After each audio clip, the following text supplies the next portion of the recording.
down. Timer.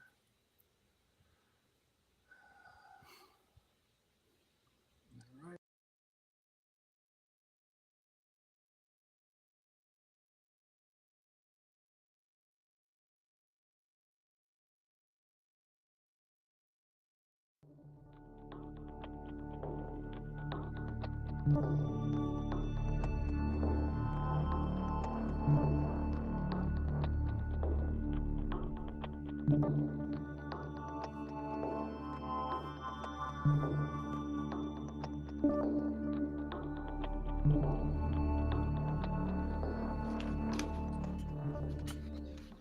All right. Good evening, folks. We're back with I-12 GIA, Real Talk, the voice of experience. We took a couple of weeks off. We had some storm-related issues and some other things to do.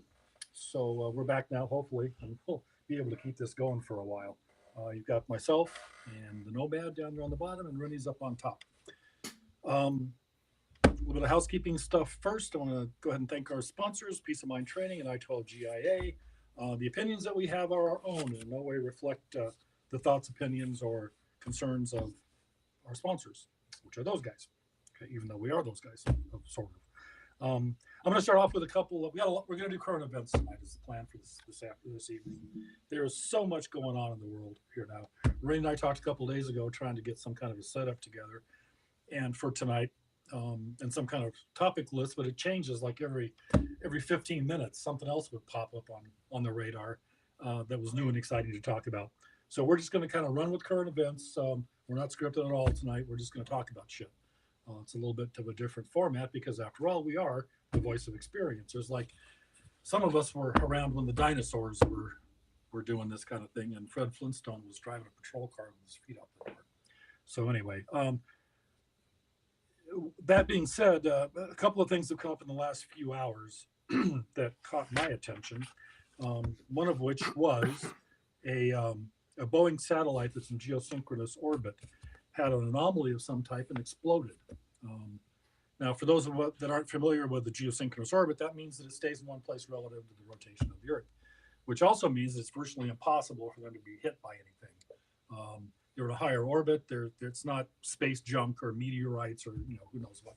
The Space Force haven't figured out what it is exactly yet, but what they do know is that it's a communications satellite that provides broadband and communication services to Africa, um, and Europe and most of Asia. Now, those of us know that the first harbinger of an attack is satellite systems are going to go down first. Is this a test run? Who knows? Is it an accident? Who knows? It's Boeing. So, did their CEO like break a mirror or something and they're having 7 years of bad luck? At this point, we don't know what it was. We just know that it's out there. Okay. And then the second thing that got my attention before we even started tonight was the Louisiana Attorney General was suing DHS and Mayorkas for allowing a Chinese national that has a rare, virulent strain of tuberculosis that is not, it's drug resistant. And they allowed this person to enter the country illegally, and he was cleared without he was not medically cleared. So he's out in the population right now somewhere. They're trying to track him down as patient zero. Um, who knows what's going to cause what that's going to come? But somebody's actually taken action for a change, and the Louisiana AG and all of her folks are pretty pissed off about this whole thing. So Rennie is going to start us off tonight, and we are going to talk about spies in the Pentagon. It will be our first subject for this evening. So Rennie, what can you tell us about her? Well, I'm holding a letter here dated September 29th, and it's signed by, it's addressed to Lloyd Austin. As we all know, he's the token West Point grad uh, that was appointed SecDef by Sleepy Joe. Anyway, the letter signed by Senators Wicker, Crapo, Grassley, and Cornyn. And they're questioning how this Iranian national, Ariane Tabati, Tabadbai, or whatever, uh, could have been appointed Assistant Secretary of Defense for Special Operations and Low Intensity Conflict. Um, she's with the job in which she's held. Concerns about her actually came up in 2021 when she was appointed senior advisor to the undersecretary at the time. And somehow those questions just got swept under the rug and weren't pursued. And now they're concerned because she was a member of the Iranian, she had a relationship with the Iranian regime that for arms control and arms control and international security. And she was up there in the Iranian government information operation while she was the assistant to the assistant secretary of defense. Questions come up about her vetting process on her security clearance that they asked and they haven't got answers to. Like when she filled out the SF-86. Now, I just had to fill one out a couple months ago for my job with the U.S. Marshal Service. For example, I had a list.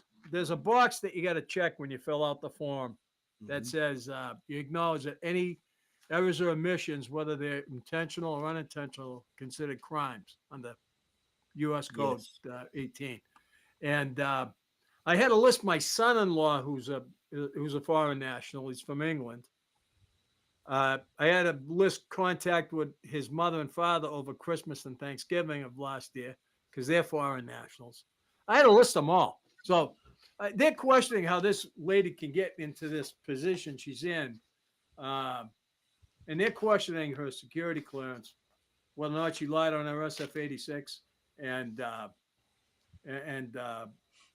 if so, how she was vetted. It appears that she wasn't vetted, but I don't know. It's not good. It's not good when you get Iranian spies that have infiltrated the Pentagon. No, it isn't. We have all of us here have had either have or have had active security clearances at one time, up to Q clearances at one time or another. Mine's active. I just got it reinstated. Yeah. So I mean, we're very familiar with how that whole process works. Yep. This has to be intentional. Nobody skipped a box, checking a box someplace, or nobody missed a phone call or missed a memo or whatever. But somebody intentionally installed an Iranian spy into the Pentagon at a very high level. So what do you think, Domet? How the hell does that happen? I think the whole system itself is actually flawed from the very beginning. I think the first premise of anything to do with backgrounds is that there is no such thing as an actual background. There is just a compromised position of where you reach a level of academic diligence on somebody. Security itself is an illusion. It's proportional to what you're going to be doing operationally or what you'll be in contact with. Each of us here have had, as you said, a security clearance. If you've been in the company of somebody as a protectee, you also get that person's clearance level because you're in the room protecting that person while they're discussing the issues at hand, both militarily and from a diplomatic point of view. Next thing is the majority of people that are processed through are where the source of where these people come from is from academia. So colleges and just having a doctorate or a PhD in bullshitology will immediately give you points on the federal recruiting system. And so if you can bullshit your way through a college, you can actually get yourself into a position where you're seen to be of an operational level or an intellectual level, more importantly. Your politics matter less because we have such a concentration upon diversity now in the workplace, especially over not just in recent times, but in the last 20, 25 years, we've been promoting diversity in different ways. And it's reached to the point now where it's saturation. It began when you couldn't shout at an army recruit, you had to show them a card. And then it went from there onwards. Now we're using freaking pronouns. And so the level of diligence and background, if it starts to get sensitive to someone's political sensitivity or their ethnicity or whatever they identify as, it's immediately backed off because that could self be seen to be offensive or harassment. So therefore, for the sake of peace, we'll take somebody. Examples are Mr. Obama, President Obama, he's been a professional student all his life.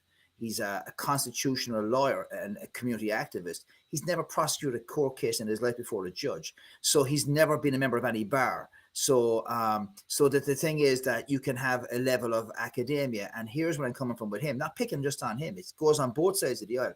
That guy had a level of clearance that was below majestic level, but enough to the point of where he could actually have access to the nuclear football and stuff like that. So what I'm saying is that for a lower level job, primarily an assistant secretary is primarily the understudy and the operational support from a management point of view of running an agency or department. So it's quite easy for someone to be put in place, and it's been planned as much as their education was planned. So the seeds planted in the Ivy League colleges and the positive discrimination, affirmative action also allowed some of these people to get in place. Just because you're a diversity or an ethnicity or you're, a gender immediately overqualifies you compared to other people to be considered for the job. The Culinary Institute of America up in Langley, they are over the top and top heavy with academic idiots who basically are involved in stuff. And the last example to show how bad the system was, people have forgotten about it, is Edward Snowden. Edward Snowden was a contractor, had a college degree, and it showed the fallacy and failure of it. It's either known or unknown. If in doubt, fuck it out. Get rid of it. So there should have been some cross-check on this, but the same people who hire are the same people who also do the diligence on these people. That's what's happened. It's a definite problem, and I think they're throughout the government. But it's what pisses me off is that, like you said, with it comes from academia, because us, those of us that actually work for a living, the boots on the ground and the blood and the mud and all that kind of crap, we have to jump through all kinds of hoops to get a security clearance out of the way. Hell, one of my ex-wives was born in East Germany, and she was adopted by a military family in West Germany as a child. So my first clearance, they sent the FBI to Germany to go through her birth records and make sure that she wasn't, a deep mole of some kind from that started as a child, as a baby in East Germany. So for us, but yet these people, it's like you said, academia. They're like, go ahead, go forth and fuck things up. It's annoying. Rennie, do you have any information on who seconded her to that position, or did she just appear one day, or she just appeared there one day, and right after the Biden took office. Concerns about her not new. In March 2021, shortly after she was appointed senior advisor in the office of the undersecretary for arms control and international security, Iranian dissidents noted her long history of echoing Iran's regime's talking points. In April of 2021, several House members requested a review of her security clearance in response. The Biden administration dismissed the allegation as smears and slander. So, in other words, the Biden administration said, "Fuck you. There's nothing to see here. Move along." Yeah. And so now here we are, 2 years later, 3 years later. There's another issue. All right.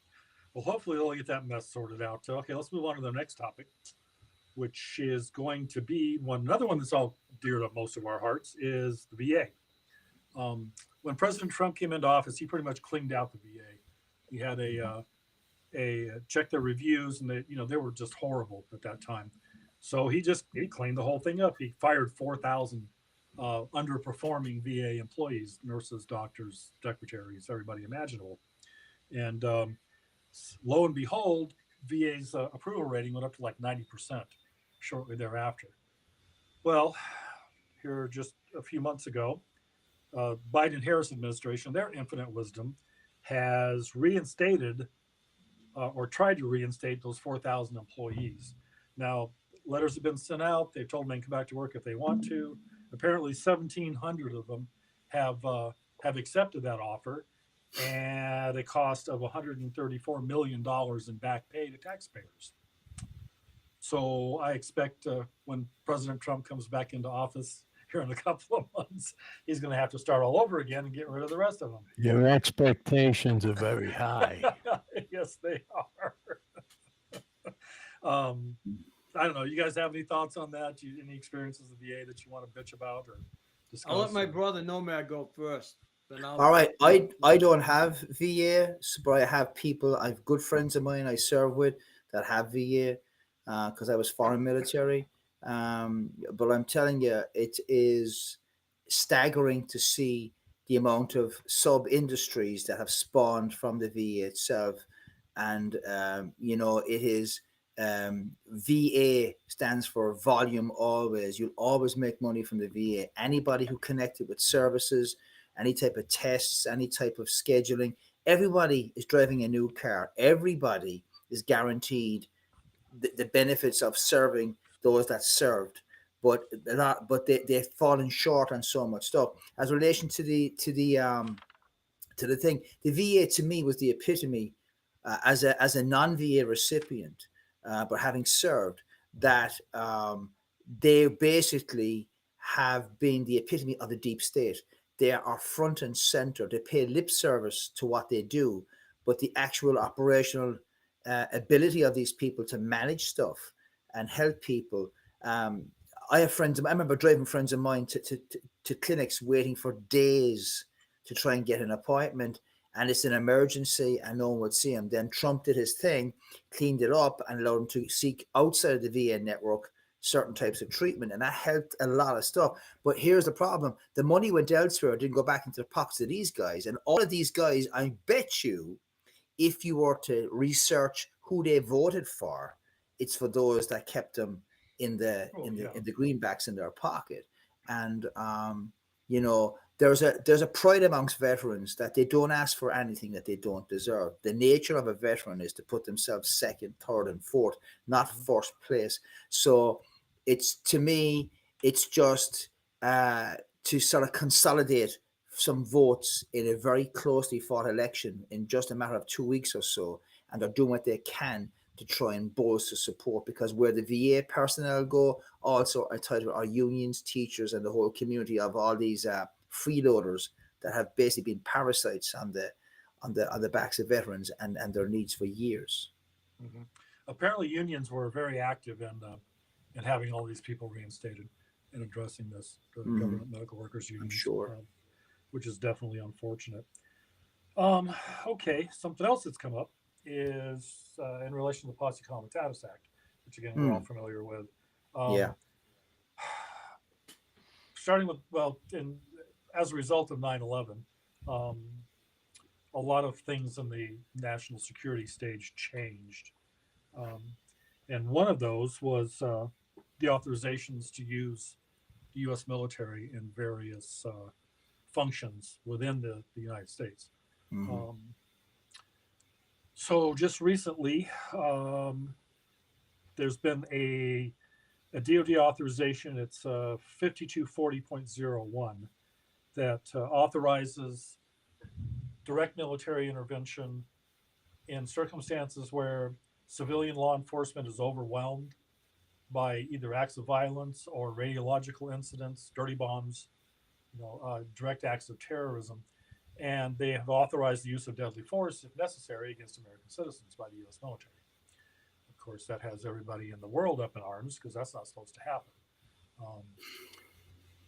In the past, anytime that there have been some changes through Posse Comitatus to authorize the military to be used. This all started back during the Civil War. Without going into a whole history lesson about it, but Posse Comitatus started during the Civil War as a way to keep the Confederate Army from being used to put down rebellions against slaveholders and that kind of thing.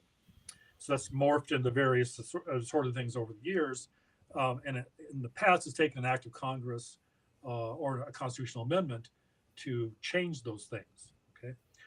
Except for this last time. But after 9/11, a lot of that, Barack Obama did some stuff with this with an executive order. Now, executive orders are just they're executive orders. They don't really mean shit if you think about it. But these DoD authorizations, though, for the military, that's a rule. They absolutely have to be there, right? So what we have going on with this at this point is they've been authorized to use deadly force against civilians under certain circumstances, and it's all under the heading of the intelligence agencies. Okay, are the ones that are actually running this. DoD isn't saying what the rules of engagement are, or when they're going to be needed, or what's going on with this. It is the intelligence community, and we all know how anti-Trump they are to begin with at this point, or any change in government whatsoever, because they're so entrenched. I guess we're going to have to wait to see if there's any major civil unrest and to see how this actually is used. Because my theory on all this is that after the elections and the Democrats lose, we're going to see major civil unrest from the other side, with Antifa and the PLO protesters and all the rest of these knuckleheads, BLM, are going to come out. So does that mean that DoD is going to be used against them, or what's going to happen with that? Well, you guys got any thoughts on it? What do you think? I think, well, Harris is going to be installed, and it's going to be used against us. That's the only reason that was implemented the way it was, to deal with people like us, not Democrats. If by some long stretch of the imagination, and I say long, I mean, really have to be a Ron Jeremy or a Johnny Ward Holmes type long. Trump is named president. This shit won't happen at all. But if he's not, that DoD directive is aimed at people like us. Yeah. Well, they're geo-tracking us now. Unless this was their fucking satellite that they blew up. They're watching us now on here. You know? Yeah, we'll get into that segment just in a moment. Yeah, no matter what do you think? But the short answer, the long answer to the short question is, it's meant for us, nobody else. Right. Yeah. No matter what do you think? I think there's a number of things in play. I think what Renee said is absolutely correct. They've already got a target. When you're targeting an individual or an organization, the way that you stop them becoming aware that they are the target is to target everybody. So we've had in the last 3 elections debates amongst the Democrats in particular of the irrelevance of the Electoral College. They've always been pushing the popular vote as opposed to the Electoral College. So 276 being the magic number. So if somebody wins the popular vote, the popular vote is basically going to be what we have there. The popular vote is going to be what's going to be talked about more. So as in relation to what they've done with the Posse Comitatus is that they've actually laid the groundwork and framework for future discourse and for future situations. Interestingly enough, they never enacted that during the BLM riots, burning down different cities and whatever. They never did. They just basically used it for convenience. The biggest threat to the establishment are former vets and current serving law enforcement. They did it with January 6th by profiling certain people that have worn a uniform as being having the capability of having active resistance. So this is the other part of it. I'm all for law and order once it's lawful and once it's equitable and fairly applied. And so the Patriot Act is the other part of this that's not been talked about. And then you've also, what you may not be aware of, but maybe you have, is that the FCC have changed regulations related to communications. So your ability to have your First Amendment and free speech can also be controlled, because if you don't have a medium to broadcast, you really don't have an audience to influence. And so you have the examples from overseas, from those that are diametrically opposed to us as a regime, people who see America as being the great Satan or not being what they would have as government. If you control the media, you control the message. And we've seen that successfully. And the last thing is, in relation to Renee's point, this is aimed at citizens who will not just vote in the ballot box will vote with their feet and protest. So they've already laid the groundwork in the media for if you protest, you're basically anti-government. But we're not burning places down, right? Or covering our faces with masks. So I think this is aimed at the expected, anticipated response that if Trump doesn't get in. I think Rennie is 100% right on that. Yeah. Well, just, part of our purpose here is to educate and entertain. And under the heading of education, the U.S. military is not supposed to be, this is not supposed to be happening with them. They're not supposed to be used against the citizens within the continental United States. End of story. This is for things like, well, let's say 1958, the Civil Rights Act, the School Segregation Act, right? The governor in Arkansas said, "Look, you guys, we're not gonna segregate our schools. You can't bring those people here." And President Eisenhower said, "Yeah, we are, and we're going to have them escorted by the U.S. military." That was an amendment to this, and this is a time when those are the kind of things that this is supposed to be used for, not against the threat of violence from American citizens. It's just, I see a lot of problems happening with this, and they're assuming that folks in the military are going to be okay with this, and I just don't see that happening. No, that's what they're trying. It's what the National Guard is for. But see, the problem with that though is that especially with Biden, Harris, and Obama, and Democrats in general, they can't control the National Guard. That's a state's issue, right? Point of information. Go ahead. Anybody hear the Natick Army Labs? Who? no, sir. Natick Army Labs? No. Okay. They're in Natick, Massachusetts. They're a black ops operation. I've trained with these guys. Black ops, they're from the page that's not even in the book. Okay.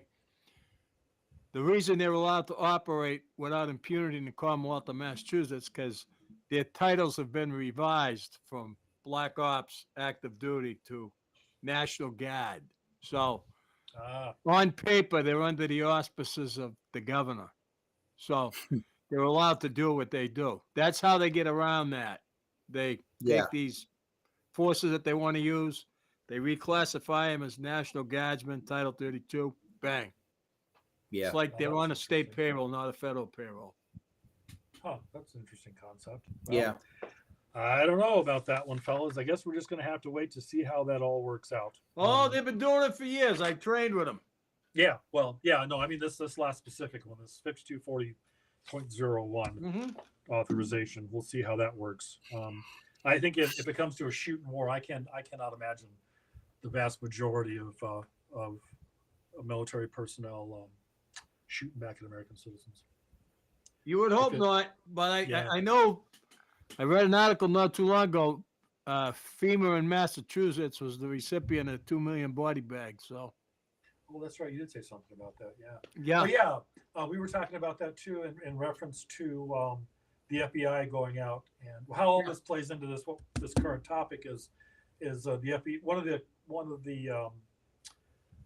of the indicators for use or for ROE is a radiological attack of some kind. Right. It's more than About the hospitals. Why don't you bring that up? Yeah, that was one of the provisions. They would, in other words, they would activate the military to deal with any kind of radiological mass casualty situations. It wouldn't be on the cities or the states or the National Guard or anybody else. They put that in there to where the military could specifically deal with that. And I can kind of understand that. They're a lot more better trained and have more resources. But they've sent the FBI out to various hospitals all over the country. The last one I heard about was in Texas specifically. Ronnie had one up in his area too. But the FBI agents would go into the hospitals and say, okay, well, if you have a mass radiological incident, if they're really bad, don't even bother with them. Just stick a toe tag on them, put them in the corner someplace because they're going to die anyway. And that's what the FBI agents are telling, or personnel were telling these hospital ERs to deal with.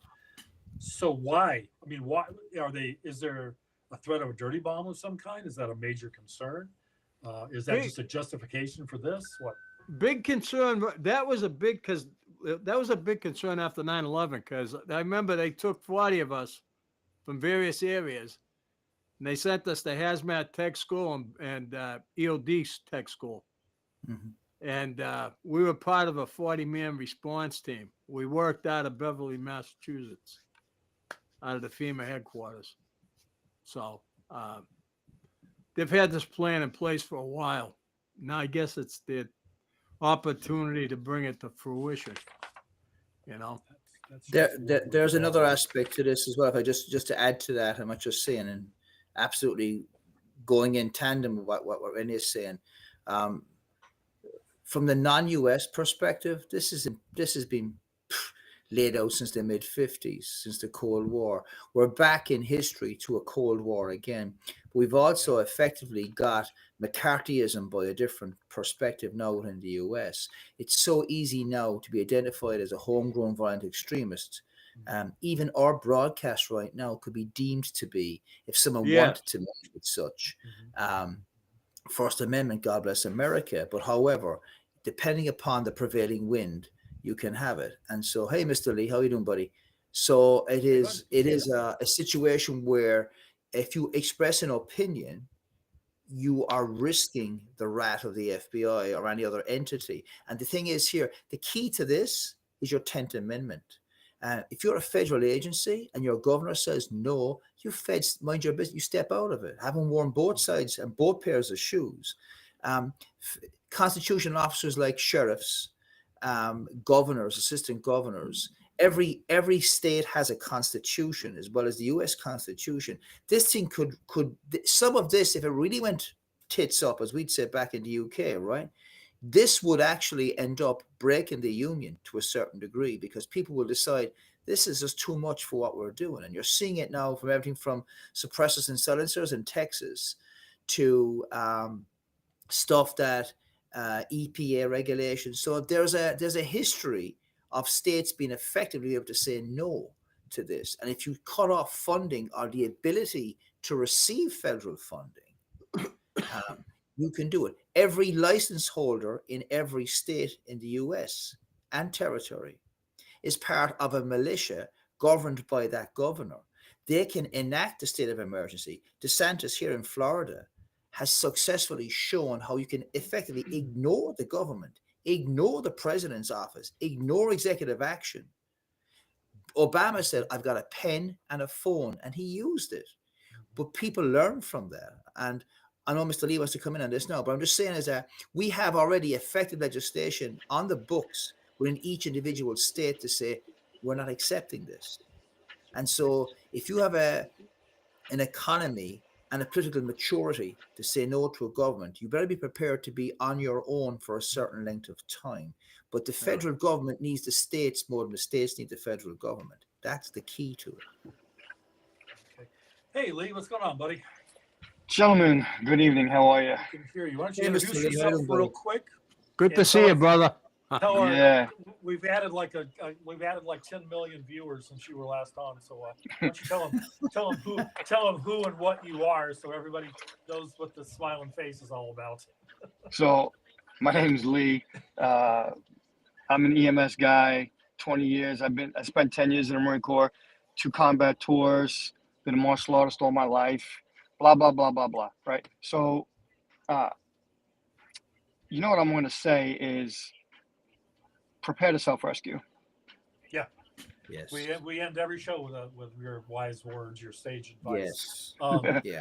Yeah. Lee is just to fill folks in. Lee's the owner operator of one of our sponsors, which is Peace of Mind Training, and he's been with these. Well, we all started doing these podcasts together back in the dark ages, and he's been had some educational requirements that needed to be met, and he's been working on that for a while.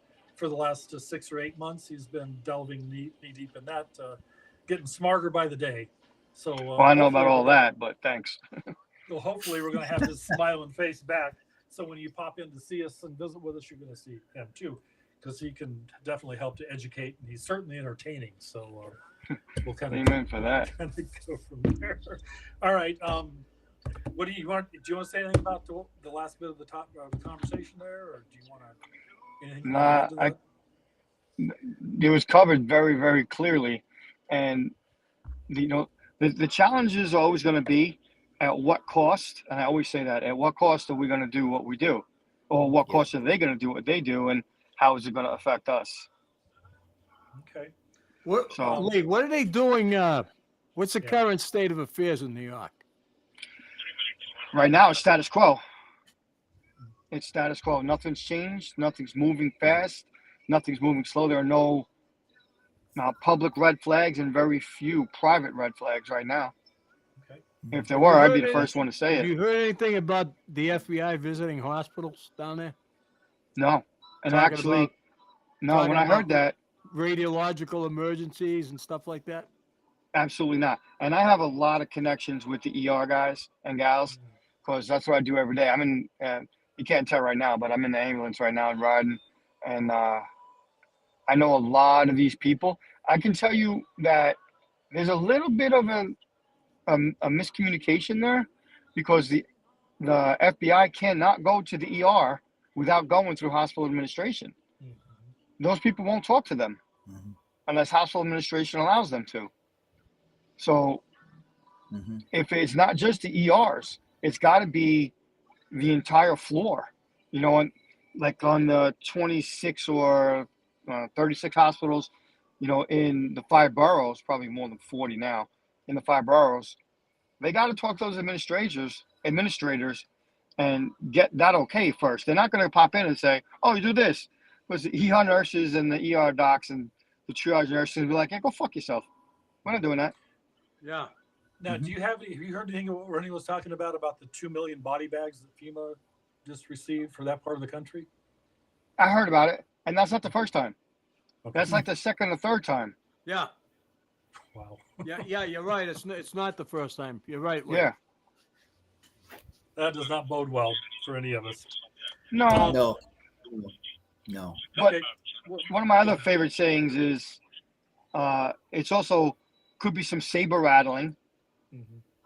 you know? And just like North Korea does it, or South Korea does it, and North Korea, they do shit, but they don't mean shit, right? Until, what do we used to talk about, right? Until it means something. And then, Yeah, exactly. Okay, on to the next topic. That got my attention while I was going through all this stuff. Barack Obama gave a speech at the University of Arizona last week. Now, some wise soul geo-tracked all the phones down there and with an overlay of the Sinaloa cartel, which I thought was because it's Southern Arizona, that part of the country. The Sinaloa cartel pretty much runs the streets in South Tucson. They discovered that in the area surrounding Obama's speech at the University of Arizona, there were 5,891 mobile devices, okay, present in that area. Out of those 5,891 mobile devices, 411 of them, they got a hit on the 411 of them for the overlay for the Sinaloa cartel. Okay, let's see, and in addition to that, there were 147 cell phones that were linked to NGOs involved in human trafficking. What the fuck are all these people doing at Barack Obama's speech on the campus of the University of Arizona with their cell phones? Nobody has an answer to that, and they're still looking into it as far as why, especially considering that the cartels have just been given the green light to shoot and kill law enforcement officers and border patrol agents in that area. Food for thought. Anybody have any? yeah, first thing first. They had the green light to do that a long time ago. Yeah, but it's different now. It actually is. It's happened on a limited basis. Now they're actually hunting. Different, right? Different green lighting to kill than green light to hunt. Yeah. Yeah. So Yeah. that's going to be a problem. I know from a contact I have down in Nevada that I mentioned the Sinaloa cartel. They've infiltrated and utilized local soccer clubs to basically be the mask for mass gatherings and for dissemination of people, products, and whatever, and pew-pews, right? So wherever's a soccer club, there's a bunch of illegal immigrants.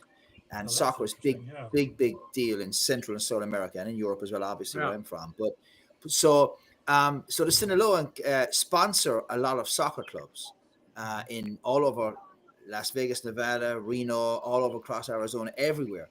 So wherever there's a soccer club, there's a cartel member or there's a cartel network. And so ironically enough, What demographic are they trying to attract? What have they done and failed to do protecting a border? So they've allowed people coming over with stuff. And from a guy I know in CBP, he was telling me from a distance, looking at stuff, right, that they could see, judging by the soccer jersey, which region the coyote was probably coming from with his bunch of people coming over. So using them as markers, as almost like painting a target to identify, because the thing is, the cartels have technology as well. They don't pay. Criminal enterprise doesn't play by the rules. So it basically has access to everything. It has the same technology and better technology than some of the federal agencies do have. It's in their business to have it. So they have drones. They have stuff up. And so it's interesting to see where those places are and how many from post-election, what will really come out is after the election. That's when this Right. is going to become evident. Not on this side of it, respectfully, because people are blinded by the fact that immigration is an opportunity for those that are here to usurp and to undermine due process. So I came in as a legal immigrant for a uniform on. It pisses me off to no end that these guys are getting what they get and they're allowed to do it. And the fact that they're replacing the American voter with these people coming in. So it's not surprising to me on a personal basis that where you have a Democrat and a person who basically installed some of the systems that we're still having the legacy of, and the cartels in the same area. I'm sorry, but that's just how it is with me. No, So- you're perfectly correct. Another issue that's going to come up is going to be these NGOs. Everybody thinks non-government NGOs, non-governmental organizations, they're charities, they're doing the work of God and all this kind of crap. They're not. They're as big of criminals as the rest of them, especially in areas of human trafficking, and that's going to come to the forefront. I was talking to a guy tonight. So Obama's a surrogate for Excuse me. Kamala, and Mm-hmm. but he was telling me, in his opinion, that, and I disagreed with him respectfully, that Obama's a non-entity because even the blacks don't like him. I don't believe that for a second. Nah. But you got to ask yourself, why would 5,000 bad actors be where Obama's giving his speech for Kamala Harris? Right. I mean, my takeaway on it is Trump's going to jail on the 6th of November and Kamala's moving into 1600 Pennsylvania Avenue. I mean, changed my mind. Yeah, no, that's impossible. For our earlier conversation though about you and your underwear and Crown Royal, we'll see what happens at the end of all that. All right, moving right along. Along the same lines, I found something else that's kind of interesting. There's a guy that runs a podcast called Monkeywerx. MONKEYWERX is the name of it, and it's Monkeywerx US. Really good stuff. He's got a pretty high tech program that monitors air traffic worldwide, and he gathers up all the stuff and then narrows it down to surveillance planes from different agencies and balloons and drones, and tracks them pretty much all over the world, and then maps what they're doing, where they're going, who they belong to. And one of the things that he's come up with that's pertinent to the last part of our conversation is Florida is inundated with surveillance units right now, and teams and drones and balloons. Florida, Texas both, or parts of Texas are in this loop of surveillance activity under the guise of NOAA, which is why I brought them up earlier. Yeah, no. No. No, No. definitely not. But that's who a lot of the assets belong to, though, allegedly, is to NOAA. Okay, so there's just way too much information to even try to delve into. But go visit, because he's got some good stuff, and really get some pretty serious. When you think of Noah, when you think of climate change, think of fucking Plymouth Rock. Hasn't moved since 1620. It's not covered with water. Yeah, exactly. All right, let's see. That takes care of Monkeywerx.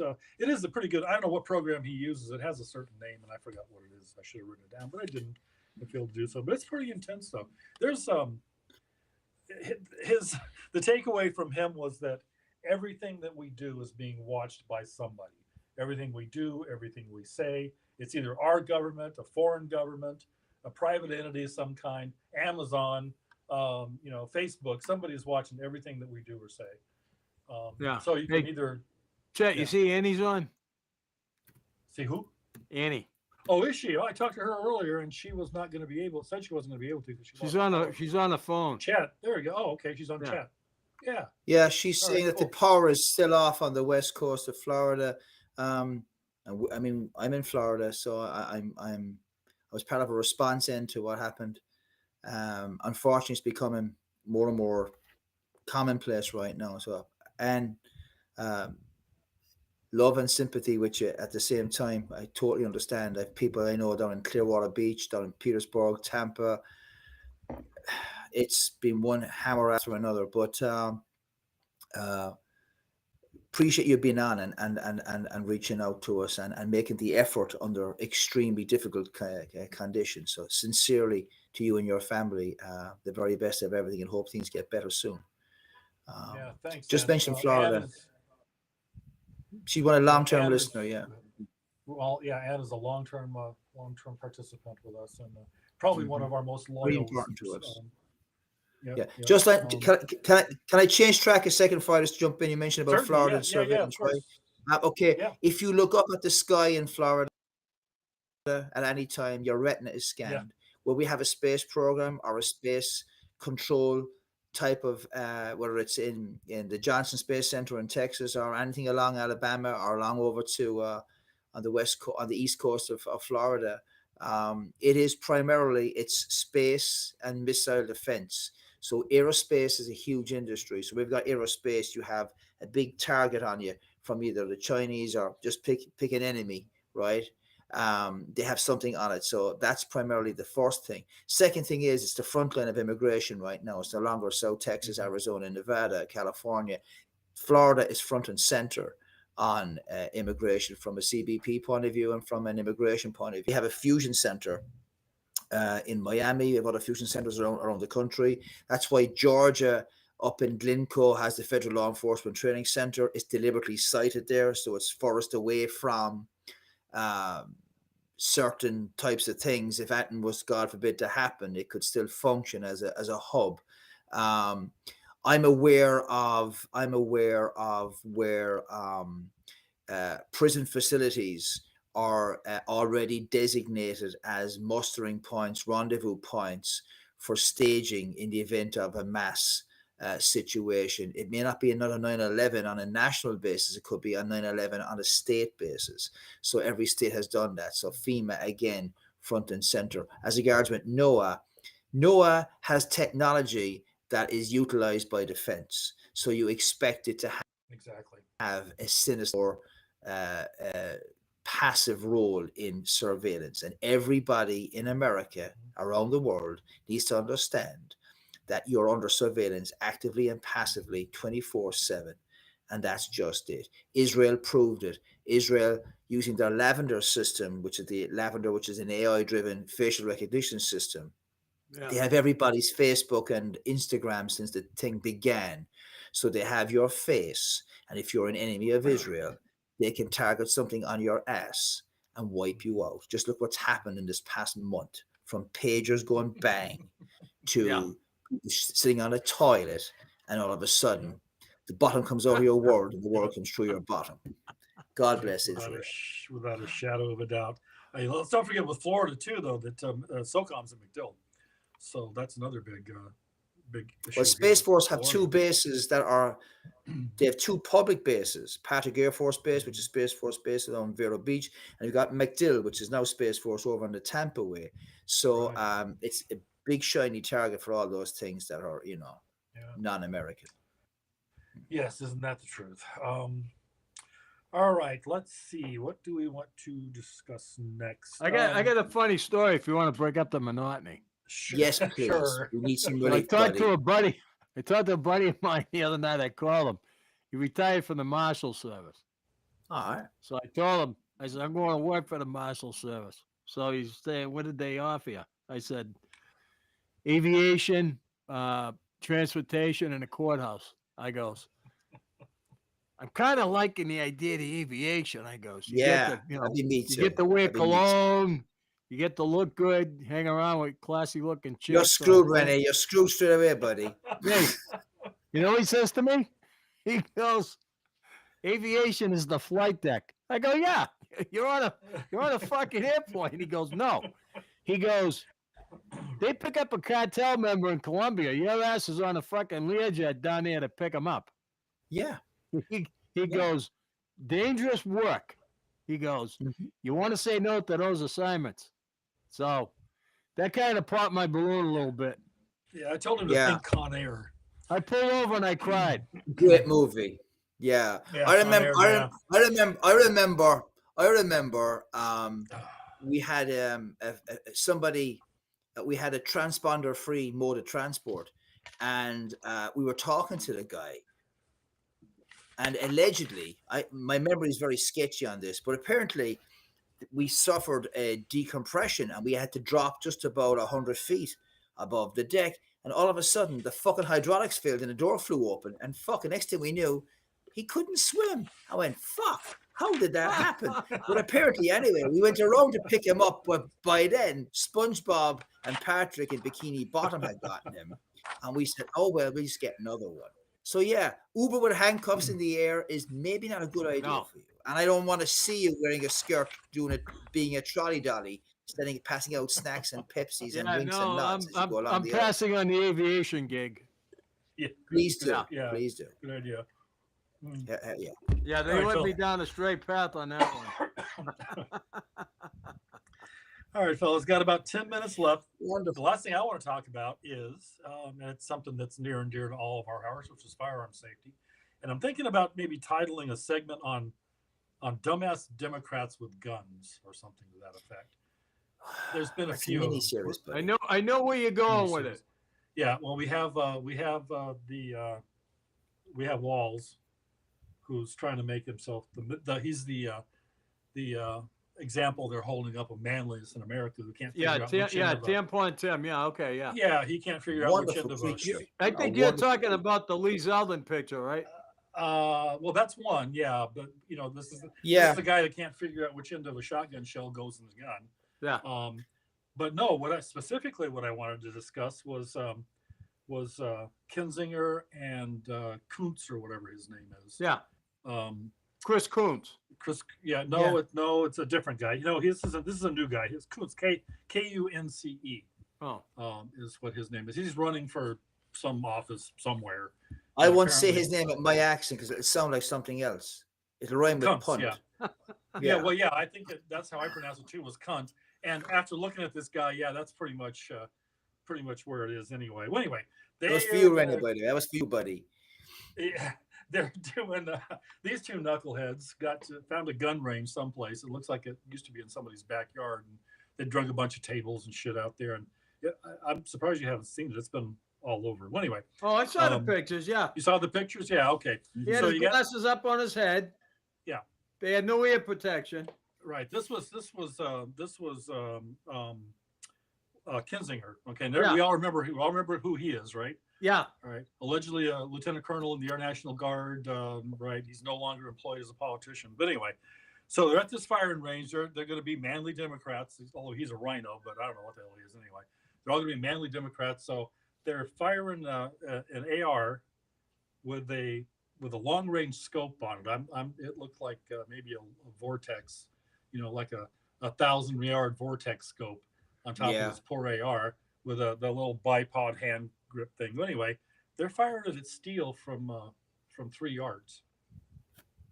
Wonderful. Steel targets 3 yards. Did So you it's mean 15 you feet. meant 300 yards, right? No, 3 yards, right? So that was one issue. All right. So anyway, you have this knucklehead Kinzinger standing up there with this gun. He's holding it. Well, somebody compared to the way he's holding it to the grip is it's a hand grip, not a sausage or a dick. You can't hold it like that. Well, anyway, safety glasses on top of his head. He fires a round off, hits the steel, ricochets, and nails a reporter that's standing behind him in the arm. Wonderful. Okay. Wonderful. So you got this reporter bleeding out behind him. So they spring into action, these two knuckleheads, and they whip out. They said we're here shooting. We're all these people. We have 4 first aid kits that were fully prepared to jump into action. So they had a picture of this poor reporter. He's got some blood on his shirt, and it's on his upper arm. They slapped a 4x4 pad over it, and they put a tourniquet on top of the 4x4 pad under where the injury is on his arm. It's in his shoulder. They put it down like on his ulnar nerve right here, right by his elbow. And it's just like, it just clipped him. I mean, it's a scratch, basically. There's no arterial bleeds, no tourniquet is necessary. So the Twitter sphere has gone berserk with this.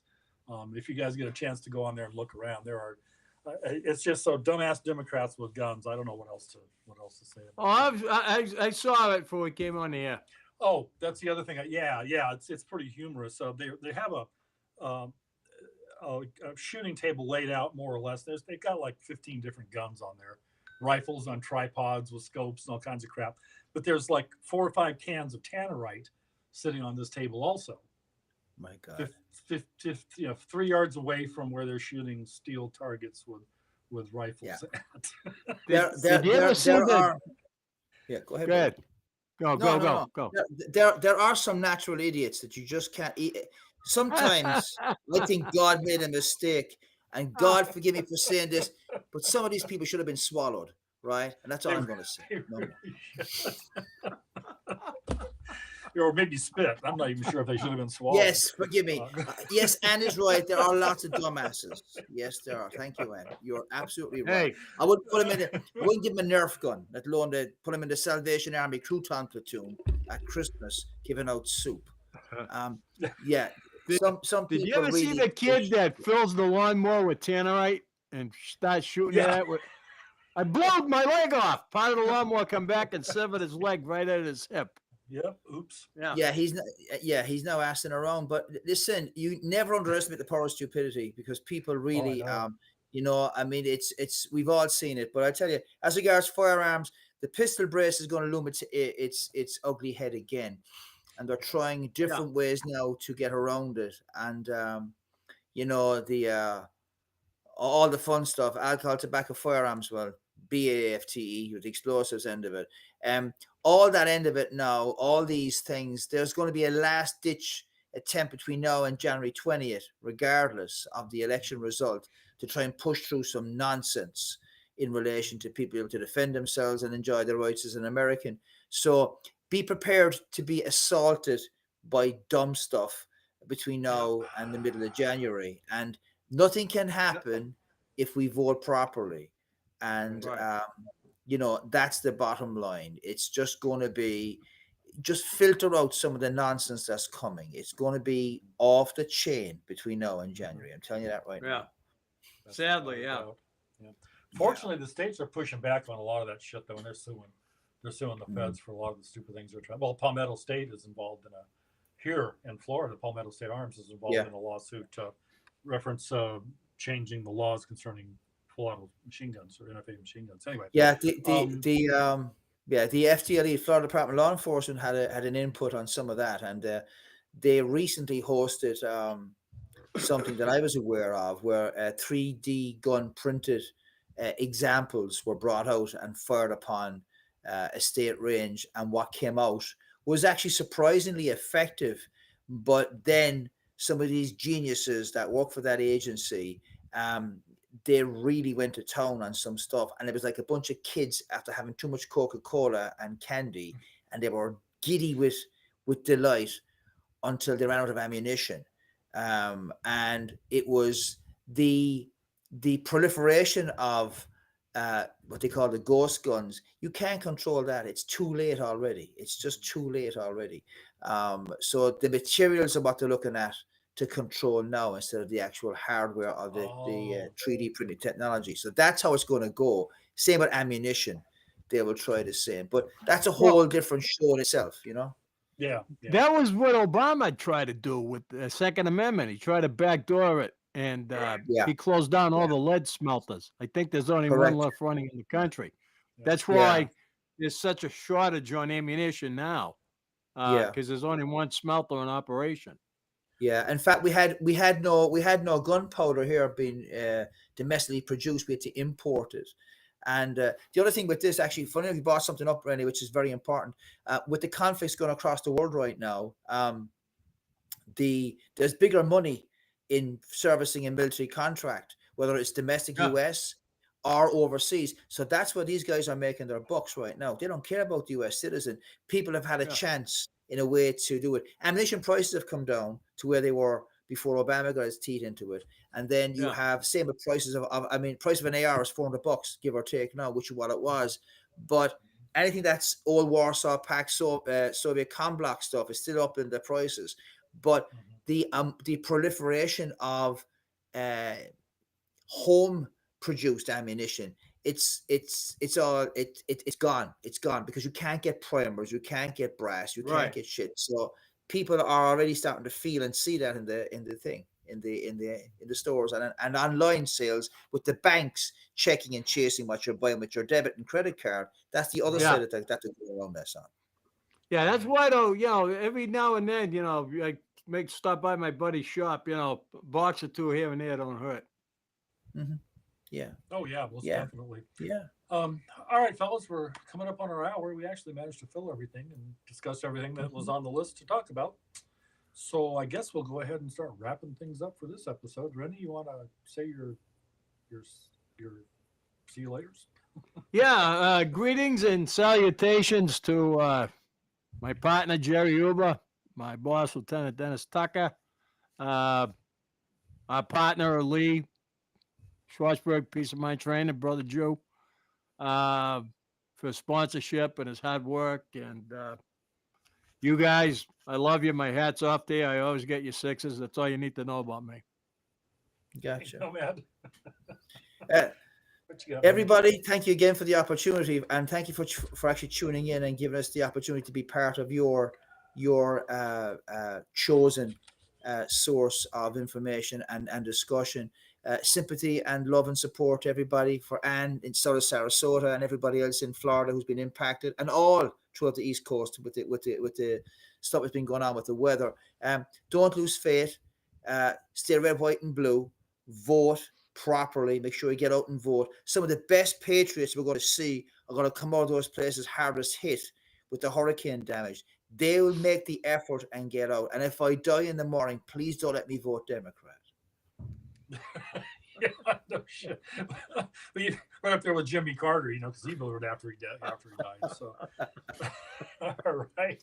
Anyway, okay, that sounds good. Ann, thanks for joining us. It's always a pleasure to have you around and your input. All right, folks. As we said at the start of the show, we try to entertain and educate. I'm not sure how effective we are at doing that, but if you want to stick around and enjoy the Three Stooges that you see here for an hour or so every week. Like and subscribe. There's buttons, and you guys know how to do all that shit. The more you do it, the easier it is for us to stay active. Actually, it's thumbs up, I think, but depending. I don't know. Yeah, I don't either. So on that happy note, I'm going to go ahead and close this out. I think we'll probably do for the future. I think, do you guys like this this kind of unscripted talk Yes, format? I You do. okay Oh, yeah. with I that? do. All right. Without a lot of nonsense, we just pick up topics and It's talk like, about them. it's like going on a date and not having a condom in a glove box. It's all Why does it natural. always end up in this conversation?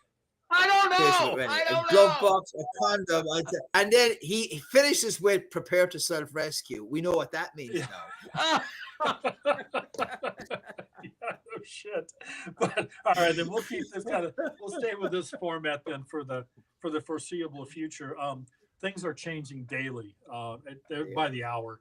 Like I said, between the time I started doing this night and between we had the whole satellites and crashing and the burning, and there's all kinds of other stuff that happened that we didn't even talk about. But we'll save that for a future show. Maybe we'll do something on guns and so forth and so on. So anyway, we always enjoy spending the time that we spend with you folks, our loyal audiences. And our sponsors are I-12GIA, which is running up there in the corner, and of which the other two of us down here on the other corners and up there are consultants for that group. So and Peace of Mind training, which you got a chance to see Lee earlier. Hopefully he'll be able to. He's working his ass off, so he's always he can jump in and out as Good he man, goes good along, man. keeping the streets of New York City safe. Yeah. And providing medical service to those folks. And he runs Peace of Mind training. Take a look at his information and see if that's any good for you. And as he always says, prepare to self-rescue. And on that happy note, folks, we'll see you next time. Yep. Love you Danny, all. good night. We love you. Take All care, right, guys. folks. Thank you. Let me click some buttons here and get my mouse to work.